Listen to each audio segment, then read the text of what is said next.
मैं सूरज आप सभी का वर्ड इनकार्नेशन में स्वागत करता हूं। आज का वर्ड है डेमोक्रेटिक फ्रांस, यानी कि लोकतांत्रिक फ्रांस। आज के सेशन में हम लोग यह चर्चा करेंगे कि किस प्रकार से जो फ्रांस था वह राजतंत्र से लेकर लोकतंत्र देश बनने तक का सफ़र तय किया और इसमें जैकोबिन क्लब का क्या योगदान रहा और ये किस प्रकार से बनाया गया और कौन से समाज के तबके का इसको बनाने में योगदान रहा। उसके बाद से कन्वेंशन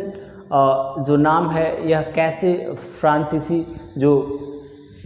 नेशनल असेंबली है उसका नामकरण किया गया इस कन्वेंशन नाम के द्वारा। उसके बाद से एंड ऑफ द मोनार्की यानी कि किस प्रकार से फ्रांस से जो राजतंत्र है उसको संवैधानिक रूप से ख़त्म किया गया। आज के सेशन में इन्हीं सब बिंदुओं पर चर्चा करेंगे। सबसे पहले बात करते हैं जैकोबिन क्लब की बात की जाए तो जब संविधान का निर्माण 1791 ईस्वी में फ्रांस में हो रहा था, उस समय जो भी फ्रांस के जो निचले तबके के लोग थे, मजदूर थे, किसान थे, छोटे दुकानदार थे या व्यापारी थे, उनके कहीं न कहीं हितों को ध्यान में नहीं रखा गया या उपेक्षित किया गया, जिसके माध्यम से कहीं न कहीं इस वर्ग के लोगों में असंतोष था, क्योंकि इन्हें यह आभास हो गया था कि इस संविधान के माध्यम से इनका कल्याण होने वाला नहीं है, क्योंकि इसमें जो वोटिंग राइट्स है, मताधिकार है, उसका भी अधिकार इनसे छीन लिया गया था, क्योंकि उसमें वैसे ही लोग मताधिकार का प्रयोग कर सकते थे जो धनाढ्य या जिनकी आर्थिक स्थिति मजबूत हो और जो कहीं न कहीं जो ज़्यादा से ज़्यादा सरकार को टैक्स देते हो। तो इसलिए